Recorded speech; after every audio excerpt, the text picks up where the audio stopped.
Hello and welcome to the Dixie Belle paint page. Today's video is all about Glam. This tiny little dresser needs a makeover.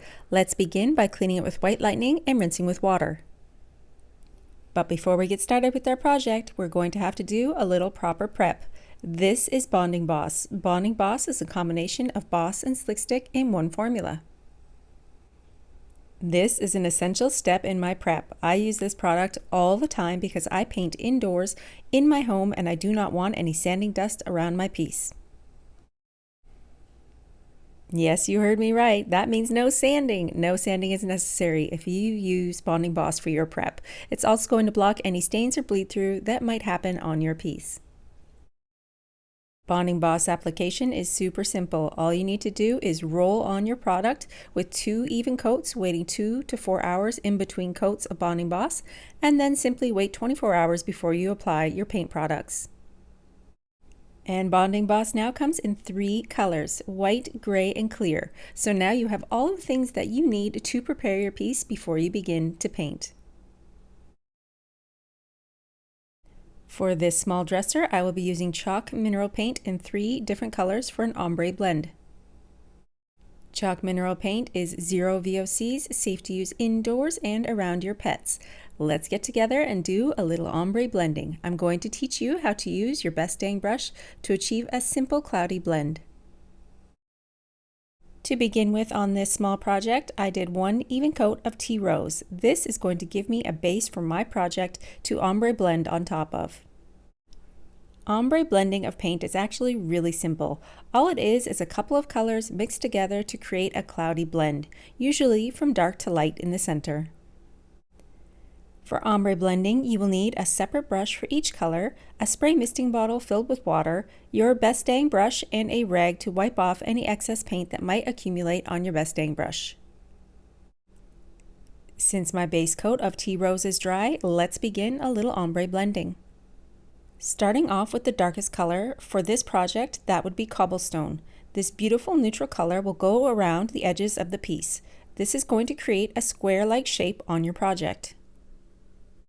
The next color in our color blending pattern will be tea rose. You're going to see me put the tea rose down on the interior part where I laid down the cobblestone. So first cobblestone, then tea rose.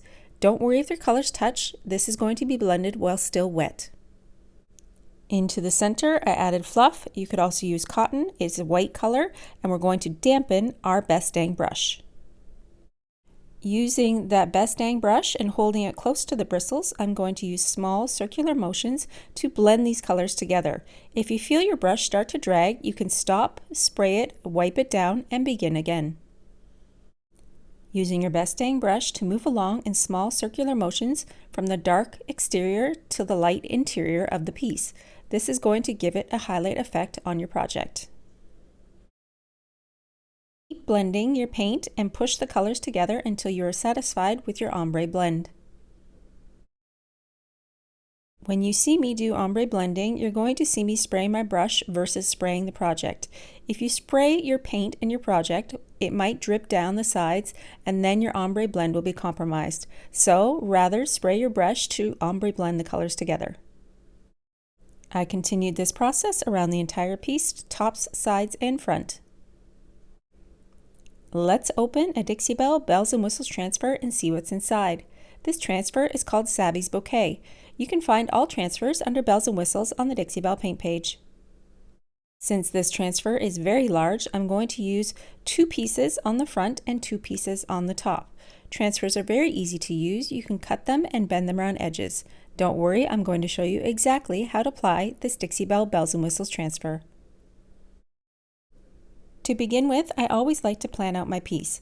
I'm going to use these 2 images. They also line up together in the middle to create one larger images on the front of this project.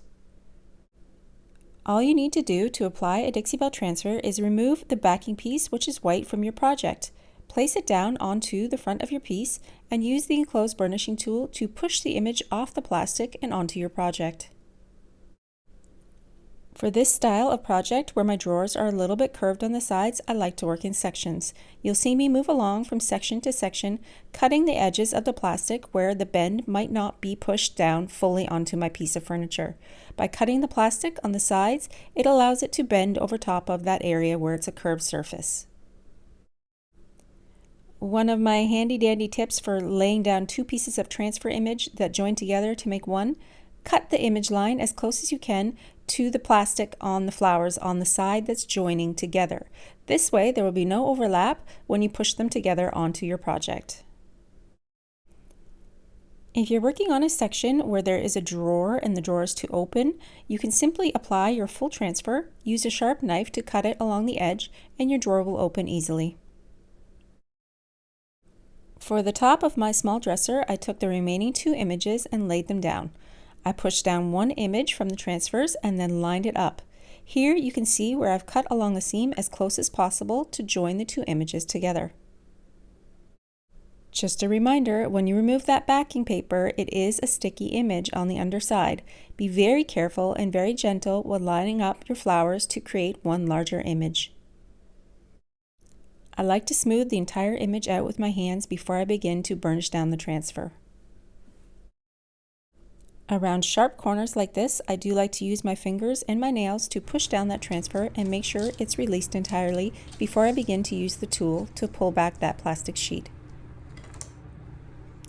When you have finished applying your Dixie Belle's transfer, you can come in and seal it with either wax or clear coat. For this small project, I like to use clear coat in satin. Wiping on with a dampened blue sponge allows me to keep a seamless look and overlap my strokes a tiny bit so there are no lines in my clear coat. Did you know that our clear coats here at Dixie Belle are water-based? That means when you apply them, they go down a little bit milky, but dry to a clear value. Using a dampened sponge is the best way that I find to get covered on my transfer and get that clear coat into all the little nooks and crannies. You'll see me push out from the middle of my transfer. This is just ensuring that I've removed any bubbles that might be remaining underneath my image. After I have made sure that there are no air bubbles underneath my little transfer, I'm going to go left to right and overlap my strokes, pushing along to get a beautiful even clear coat.